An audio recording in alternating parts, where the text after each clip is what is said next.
ન્યાથી સરવણ હાલા રે જાય ના સસરાના ઘર પૂછતા જાય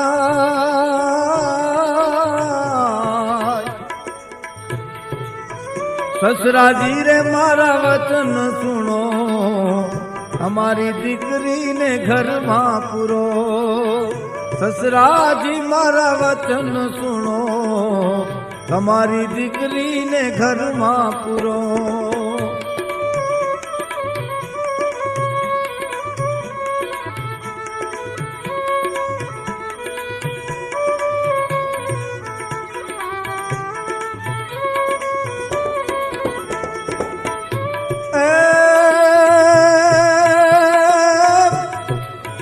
જુઓ જમાઈ રાત જમતા જાવ મારી દીકરીના અવગુણ કહેતા જા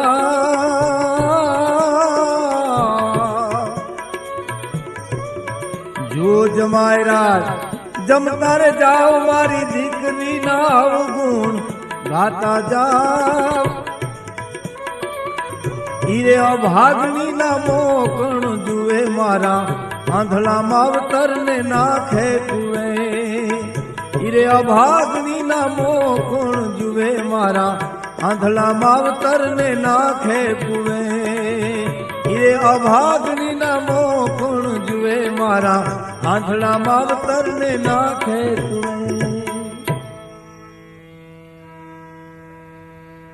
પોતાની પત્નીને લઈ અને શ્રવણ હાલતો થાય સસરાને ઘેરે જઈ અને એટલું કીધું કે હું આ તમારી દીકરીને મૂકવા માટે આવ્યો છું સાસુ અને સસરા એમ કહે છે કે મહારાજ વાત તો કરો રોકાવ અમારી દીકરીના અવગુણ તો ગાવ અને આ દેશનો આર્યપુત્ર એમ કહે છે કે ઈરે અભાગણીના મોં કોણ જુએ મારા આંધળા માવતરને નાખે કુએ એનું શું ઓઢું જોવાનું હોય મારા આંધળા માતા પિતાને કુવામાં નાખે હાલ તો થઈ ગયો એટલું નહીં સીધો નીકળી તો ગયો પણ ગયો ક્યાં કે ન્યાથી ને સરવણ એ હાલ તો રે થયો ન્યાથી ને સરવણ એ હાલો રે જાય સુતારી ના ઘર પૂછતો જાય વીર સુતાર મારા વચન સુણો તમે સારા લાકડાની કાવડ ઘડો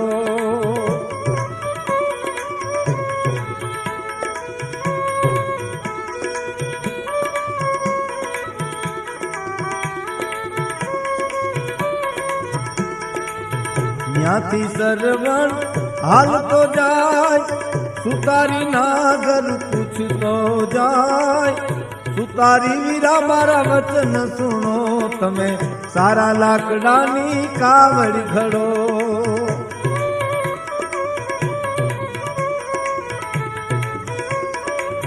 કાવડ ઘડજો ઘાટ સગાટ દોયલા બે મારા માને બાપ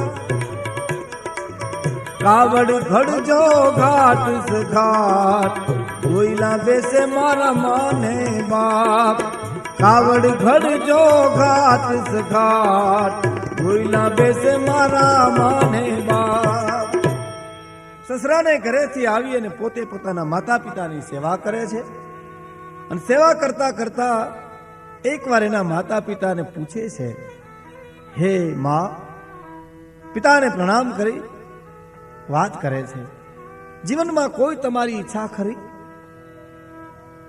શ્રવણ એમ કહે છે કે મારા જીવનમાં મારા માવતરની સેવા એ જ મારી ઈચ્છા છે પણ તમારી ઈચ્છા માતા પિતા બે એમ કહે છે બેટા અમારે આંખું ન મળે ઘરમાં તું એકલો અમારી જે તું સેવા કરશો અને અમારા જે અંતરમાં જે રાજીપો થાય છે દીકરા અમે તને આશીર્વાદ દેતા થાકતા નથી પણ એક ઈચ્છા છે દીકરા બુઢાપો આવ્યો અંધાપો છે અમને ઘણીવાર એમ થયા કરે કે જો આંખ્યું હોત તો ક્યાંક દેવ દર્શન કરવા માટે જાત, પણ અમે આંધળા ક્યાં જાય? બહુ સાચી વાત છે. એક સુરદાસ એક મંદિરે રોજ દર્શન કરવા માટે આવે, દર્શન કરી અને સુરદાસ પાછા પોતાને ઘરે વયા જાય. રોજ આવે, લાકડીને ટેકે ટેકે આવીને દર્શન કરીને જતા રહે. એમાં કોકે રસ્તામાં પૂછ્યું સુરદાસને, તમને સૂજે છે, તમને દેખાય છે? સુરદાસ કે ના, મને દેખાતું નથી. કે તઈ મંદિરે શું કામ ધક્કા ખાઓ છો? સુરદાસ કે મંદિરે એટલા માટે આવું છું કે મંદિરમાં બેઠો એને તો હુજે છે ને એટલે આવું છું. તમે જેની પ્રાણ પ્રતિષ્ઠા કરી અને બેહાડ્યો છે, અખિલ બ્રહ્માંડનો માલિક, એને દેખાય છે ને એટલે હું આવું છું. શ્રવણને એમ તું કરે, મારા માતા પિતાને જાત્રા કરવી છે, દેવ દર્શન કરવા છે, હાલો હું કરાવું. સુતારની કોડે જઈ વિનંતી કરે છે કે એવા લાકડાની કાવડી ઘડી દે મને. જંગલમાંથી પોતે લીલા વાંસ લઈ આવ્યો, એ લીલા વાંસ સુતારને આપ્યા અને એવી કાવડી બનાવી દે કે મારા માવતર બેસી શકે. દોયલા બેસે મારા માને બાપ. કાવડ તૈયાર થઈ. બે માતા પિતાને કાવડમાં બેહાડે છે, પણ કાવડમાં બેહાડતા પહેલા તો એના પૂજન કરે છે માતા પિતાના. આનું નામ દીકરો કહેવાય, આનું નામ પુત્ર કહેવાય. નવખંડમાં આવા દીકરાને નામ ના રહે. અને આજ પણ શ્રવણનું નામ લઈએ છીએ તો આપણે ગૌરવ લઈ શકાય. પૂજન કરી પગે લાગી બે માતા પિતાને પ્રાર્થના કરે છે અને બહુ ભાવનાથી એને કાવડીમાં બેહાડે છે, કાવડીને ખંભે ઉપાડે છે. એક એવી પણ વાત સંભળાય છે, એવી પણ એક લોકવાયકા પણ છે કે બે બાજુ માતા પિતાને બેસાડી અને વચ્ચેથી ખંભે કાવડ ઉપાડવાનું કારણ શું? હકીકતમાં તો કાવડ એવી રીતે જ ઉપાડાય, પણ એક લોકવાયકા એવી છે કે શ્રવણ પૂર્વે સરોવરનો એક કાચબો હતો. એક સરોવરમાં કાચબો રહે અને એ સરોવરને કિનારે રોજ એક હંસ અને હંસલી સરોવરમાં આવે. હંસ અને હંસલી સરોવરને કિનારે આવે એટલે કાચબો બહાર નીકળે. ઋણાનુબંધ કેવા હોય છે, લેણા દેવી કેવી હોય છે, એટલે પોતે પોતાની ભાષામાં સત્સંગ કરે. સાત્વિક જીવ હતા ત્રણેય, પવિત્ર જીવ હતા. હંસ, હંસલી અને કાચબો ત્રણેય ચર્ચા કરે છે, ચર્ચા કરે, સત્સંગ કરે, હરિસ્મરણ કરે. એમાં એકવાર હંસ અને હંસલી વાતો કરે છે કે આપણે 68 તીર્થ કરવા જવું છે, તો હવે આપણે હમણાં સરોવર નહીં આવી શકીએ, હમણાં આપણે યાત્રા કરવા માટે જવું છે.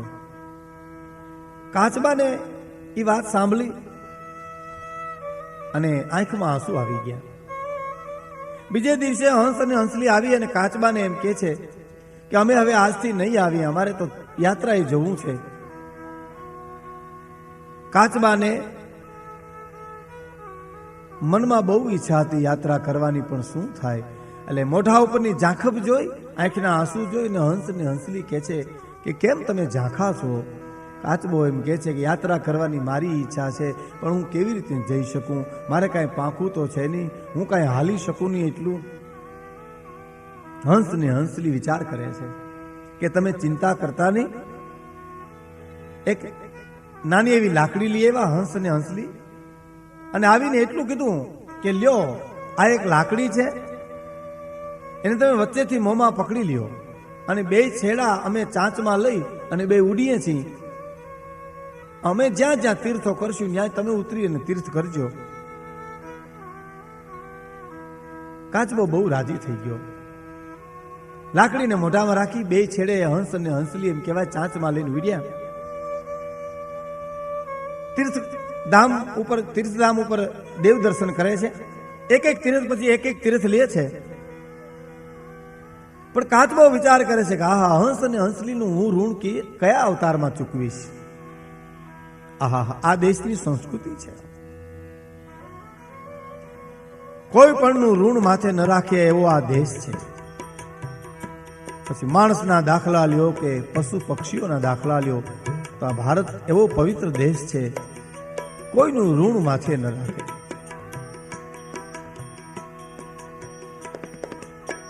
એવામાં રસ્તામાં કાચબાથી બોલાઈ ગયું, આનું હું ઋણ ક્યારે ચૂકવીશ, આનું હું ઋણ ક્યારે ચૂકવીશ. એટલું જ આ કાચબો બોલ્યો એટલે નીચે પડી ગયો. એને હંસે કીધું તું વચ્ચે બોલીશ તો તું પડી જઈશ અને તારી યાત્રા ન્યા પૂરી થઈ જાય. પણ એક અંતરમાં હરખ આવ્યો કે આનું હું ઋણ ક્યારે ચૂકવીશ. એ હરખમાં એમ કહેવાય છે કે બોલાઈ ગયું કાચબો પડી ગયો. પણ પડ્યો ક્યાં ખબર? ધરતી ઉપર જ્યાં અગ્નિનો ભઠ્ઠો જલતો હતો એમાં કાચબો પડ્યો. અગ્નિમાં કાચબો પડ્યો એટલે હંસ અને હંસલી એમ કહે છે કે ઓહો, હવે આપણે યાત્રા ન કરાય. આપણે એને પ્રેમ છે, સ્નેહ છે, કૂદી પડો એની વાહે. અને હંસ અને હંસલી પણ અગ્નિમાં પાછળથી કૂદી પડે છે. આનું નામ પ્રેમ છે, આનું નામ સ્નેહ છે. પછી પિતા પુત્રનો હોય, બાપ દીકરીનો હોય, મિત્ર મિત્રનો હોય, પ્રેમ છે એમાં ગુમાવવું પડે છે. જળ અને શેવાળની મિત્રતા કેવી, જળ સુકાય એટલે ભારે સુકાઈ જાય. માછલી અને જળની મિત્રતા કેવી કે જળ વિના તડફડી અને મરી જાય. એટલું નહીં, પ્રેમ તો કેવો હોય, એક ભમરો રાખના ઢગલામાં ઠેકડા મારે છે, ત્યાંથી કવિ નીકળે છે એની ભમરાને પ્રશ્ન કરે છે કે નહીં બાગ નહીં ઈતબેગ નહીં કાહુ કા સંગ, તો મધુકર કલિયા છોડ કે ક્યું ભસમ લગાવત અંગ. કોઈ બગીચો નથી, કોઈ ફૂલ ઝાડ નથી, આવા રૂડા ફૂલડા મૂકી રાખના ઢગલામાં ઠેકડા શું કામ મારશો? ભમરો જવાબ આપે છે, કવિરાજ કસુંબલ હતી એ કેદકી, જલ ગઈ સંગ કુસંગ, પ્રીત લગાવન કારણે મેં ભસમ લગાવત અંગ. મારે ને એવો પ્રેમ હતો ને, કસુંબલ કેદકી હતી, હળગી ગઈ, એની રાખ મારે શરીરે ચોપડું છું. કવિ ભમરાને એમ કે છે કે આ પ્રેમ ન કહેવાય. જબ જલ ગઈ કેદકી તબ મધુકર જિલાન સંગ, હવે પ્રીત લજાવન કારણે તું ભસમ લગાવત અંગ. પ્રીત ન કહેવાય, પ્રીતને લજાવીશો તું. અને પછી ભમરો એમ કહે છે કે વાત સાચી કવિરાજ, પણ જબ જલ ગઈ કેદકી તબ મધુકર હતા ન સંગ, હાડ પાવ ઢૂંઢ કે મેં પહોંચાડું જય ગંગ. એના હાડકા ગોતું છું અને હાડકાને ગંગાજી નાખ્યા પછી મરવું છે. આ પ્રેમ છે, આ સ્નેહ છે. એ કાચબાની પાછળ હંસ ને હંસલી એમ કહેવાય છે અગ્નિમાં પડ્યા, દેહનું બલિદાન દીધું. ઈ જ કાચબો જે શ્રવણ તરીકે જન્મો, અને ઈ જ અને હંસ અને હંસલી એના માતા પિતા તરીકે ધરતીમાં જન્મા. આવી એક લોકવાયકા છે, આવી એક વાત છે જેને કહેવાય ઋણાનુબંધ કહીએ ને. આપણે પૂર્વના ઋણ ચૂકવવા માટે આપણે અવતાર લઈએ છીએ ને. એટલે શ્રવણ કુમાર ખંભે કાવડે લઈ અને 68 તીર્થ કરવા માટે પગે હાલીને જાય છે. યાત્રાનું પૂન પણ પગે હાલીને જવાનું છે. ઠીક છે, મોટર અને ખટારામાં માણસો જાય છે, પણ યાત્રા નથી, એને તો પ્રવાસ કહેવાય. યાત્રાને તો ખોટું નામ આપણે આપ્યું છે. પગે હાલી અને એક એક દેવલે દર્શન કરતો કરતો કરતો પૂર્ણ શ્રદ્ધાથી જે માણસ યાત્રા કરે, ખરી યાત્રા તો ઈ છે. બાકી તો આપણે બહુ ખોટા નામ આપ્યા છે. મનોરંજન કરવા જતા હોય, લોક દર્શન કરવા જતા હોય, આપણે આપણી સાહેબી દેખાડવા જતા હોય, એને તો પ્રવાસ કહેવાય. આપણી રીતે એમ કહેવાય છે કે પ્રવાસમાં ભક્તિ ભલી જાય, યાત્રા થઈ જાય, ભોજનમાં ભક્તિ ભલી જાય, પ્રસાદ થઈ જાય, મકાનમાં ભક્તિ ભલી જાય તો મંદિર થઈ જાય. ભક્તિ છે એ જ ખરી વાત છે. પગે ચાલી અને પોતે જાય છે, કાવડ ખંભે રહી જંગલમાં તીર્થ કરતા કરતા કરતા કરતા ગાઢ જંગલ આવે છે. એવું ગાઢ જંગલ આવ્યું કે પોતાનો પન નથી હૂજતું, હિંસક પ્રાણીઓની ત્રાળો સંભળાય છે. એવા જંગલમાં ધોમ તરજાળ તડકામાં શ્રવણના માતા પિતાને તરસ લાગે છે. બેટા, અમારે પાણી પીવું છે, અમને તરસ લાગી છે. શ્રવણ જોવે છે ક્યાંય પાણી નથી, જળ દેખાતું નથી. દીકરા, અમારા ગળા સુકાય છે, બેટા અમારે પાણી પીવું છે. આહા હા, ક્યું ચિત્ર છે જે આ દેશનો દીકરો ખંભે કાવડ લઈ પોતાના માતા પિતાને 68 તીર્થ કરાવતો હોય છે. કેવું જંગલ હશે. અને એ જંગલમાં એ અંધો અને અંધી તરસા થયા છે ને એની કાકૃતિ ઝાડમાં રોવરાવ્યા છે. બેટા બહુ તરસ લાગી છે. શ્રવણ એમ કહે છે, હમણાં હું પાણી ભરી આવું હો. એક ઝાડ આવ્યું, ઝાડની ડાળે કાવડને ટીંગાડી અને શ્રવણ પાણી ભરવા જાય છે.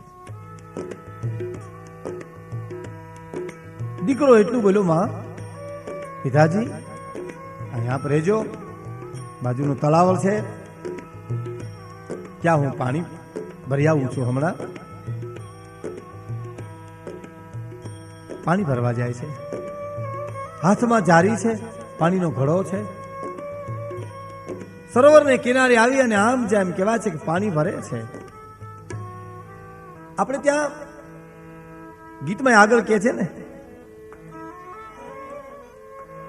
કે કાવડ વડગાડિયા બાની લાલ સરવણ પાણીલા ભરવાને જાય.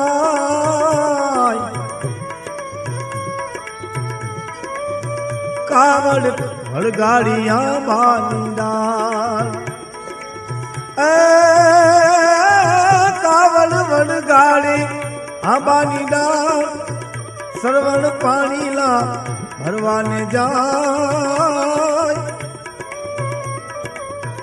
લોટો બોલો ને ખખડાની દશરથ ના ત્યાં છૂટાતી. લોટો બોલો ને ખખડાની દશરથ ના ત્યાં છૂટાતી.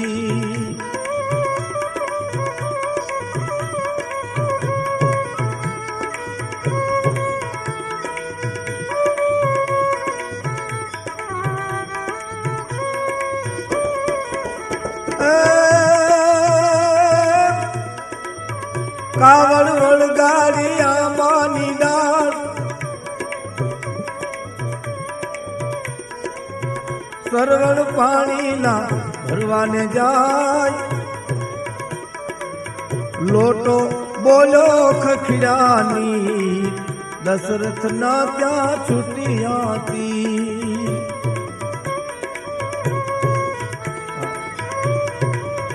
લોટો બોલો ને ખખડાની દશરથ ના ત્યાં છૂટી હતી. માતા પિતાની કાવડને આંબાની ડાળે વળગાડી અને હાથમાં ઘડો લઈ અને સરોવરની કિનારે પાણી ભરવા જાય. પણ સરોવરને કિનારે આવી અને પાણી ભરે છે એ દરમિયાન અવધના રાજવી સમ્રાટ દશરથ મહારાજા રામનો પિતા મૃગ્યા કરવા માટે નીકળે છે. ક્યાંય એને શિકાર મળતો નથી. નિરાશ થઈ જંગલમાંથી ભટકી ભટકી અને સરોવરની કિનારે ઝાડને આડા બેઠા છે. દશરથને એમ કે કદાચ સાંજ વખતે કોઈક પશુ પાણી પીવા માટે આવશે.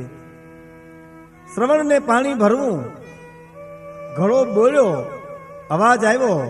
મહારાજા દશરથને એમ કે કોઈ પશુ પાણી પીએ છે એટલે ઠે ઠે ઠે ઠે ઠે ઠે બાણ ચડાવ્યું અને બાણ છોડ્યું.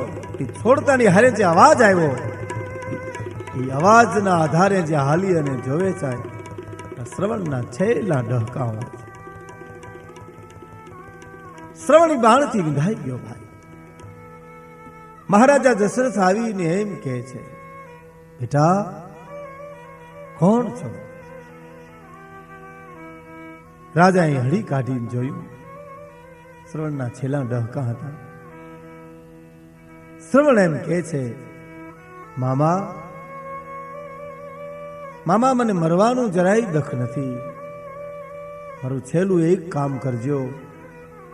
મારા માતા પિતા અંધો ને અંધી પાણી વિના ટળવલે છે, એને તમે પાણી પાઈ આવજો. પણ એટલું યાદ રાખજો મહારાજ, બોલશો માં, બોલશો તો ઓળખી જાય છે, અને ઓળખી જાય તો મારા માતા અને પિતા પાણી નહીં પીએ. એને નિયમ છે કે અમે અમારા દીકરાના હાથે જ પાણી પીશું. જાઓ, મોડું કરો માં, ખોટી થાવ માં. દશરથ અવધનો રાજવી હતો મિત્રો, રામનો પિતા હતો. આજે એના પગ હેઠેથી ધરતી હરવા માંડી. એને એમ થયું હું ક્યાં ગોતું આને. શ્રવણના ખોલિયામાંથી પ્રાણ ઉડી ગયા. દશરથની આંખોમાં આંસુડાની ધાર થઈ. પાણીની જાળી લઈને ગોતવા નીકળે. ક્યાં ગોતે? એમ જંગલમાં ધીરે ધીરે ધીરે હાલતા થયા ને ક્યાંય દેખાતા નથી. એમાં કાને શબ્દો અથડાણા. એ શબ્દો એ હતા, અંધો ને અંધી ટળવળતા હતા. બોલાવતા હતા, બેટા શ્રવણ, તને કેમ મોડું થયું દીકરા? અમને બહુ તરસ લાગી છે. દશરથે જોયું, કાવડમાં બે અંધો નંદી ટળવળે છે. દીકરા દીકરા કરતા, પાણી પાણી કરતા ટળવળે છે.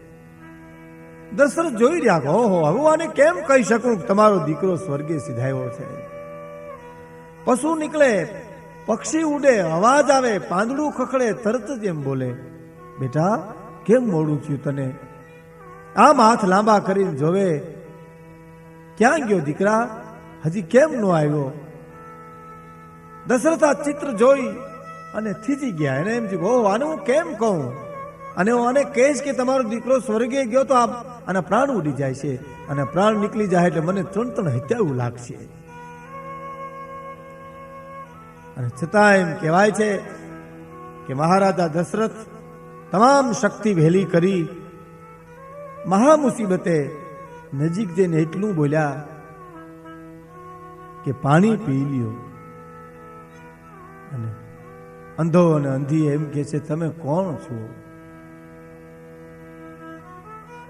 મારો શ્રવણ નથી, આ અવાજ અમારા દીકરાનો નથી, આ અવાજ પરિચિત નથી, આ અવાજ અજાણ્યો છે. કોણ છો તમે? અમારો દીકરો ક્યાં ગયો? અમને જે ખંભે કાવડ લઈ અને યાત્રા કરાવનાર અમારો પુત્ર ગયો ક્યાં? મહારાજા દશરથ એમ કહે છે, હું કેમ જવાબ આપું? અને તમામ શક્તિ વહેલી કરી ત્યારે ફક્ત દશરથ એટલું જ બોલી શક્યા કે હું શ્રવણ નથી, તમારો શ્રવણ સ્વર્ગે સિધાયો છે, મારા હાથનું કૃત્ય થયું છે. હવે જે કાંઈ શ્રાપ આપવો એ મને આપો. અંધો અને અંધી શ્રવણ શ્રવણ શ્રવણ કરતા ખોલિયામાંથી પ્રાણ નીકળી ગયા. પણ પ્રાણ તો નીકળી ગયા ને એટલું જ બોલ્યા હતા, મહારાજા દશરથ, બીજું તો શું, પણ તારે 4 દીકરા થાય છે.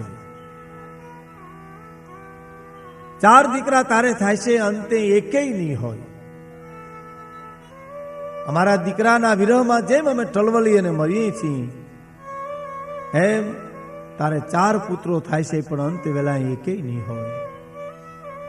અંધો ને અંધી પોતાના ખોળિયા મૂકી ધરતી છોડીને હાલી નીકળ્યા.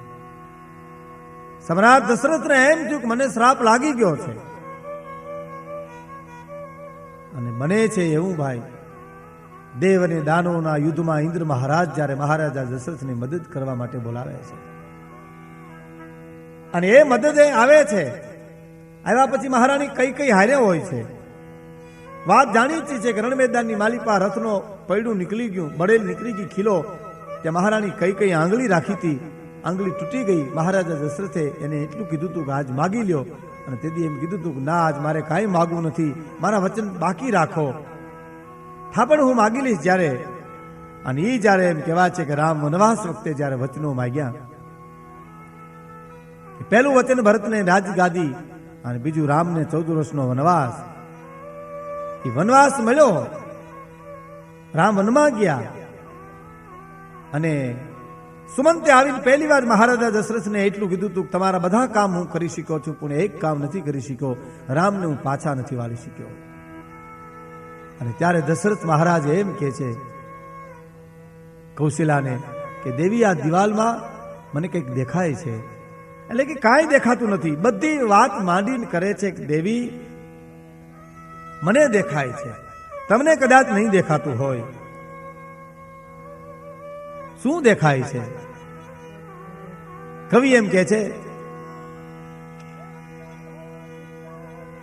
એ જી અંધો અંધી બે તપસી રે એની મૂર્તિ ખડ ખડ ઘસી દશરથને સામે દેખાણા રે એ ભોલા અંધો અંધી બે તપસી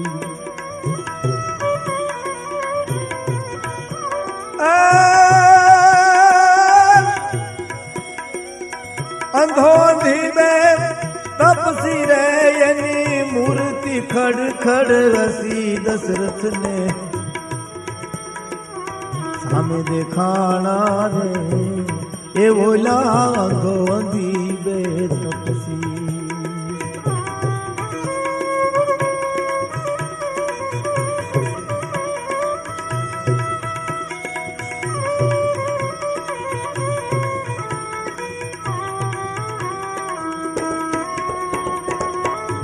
રાજભુવનમાં પડી તી રાણીઓ નિંદ્રા લેણે વસી રાજભુવનમાં પડી તી રાણીઓ નિંદ્રા લેણે વસી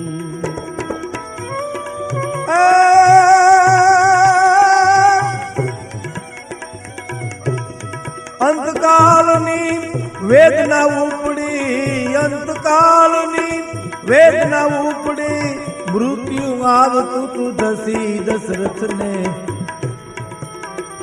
સામે દેખાણા રે ઓલા અંધો અંધી બે તપસી અંધો અંધી બે તપસી રે એની મૂર્તિ ખડ ખડ હસી દશરથ ને સામે દેખાણા રે ઓલા અંધો અંધી બે તપસી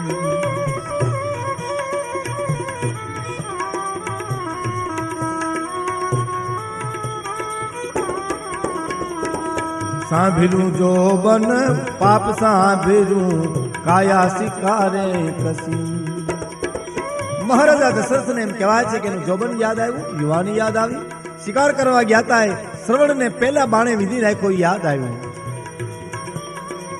સાંભળ્યું જો બન પાપ સાંભળ્યું કાયા શિકારે કસી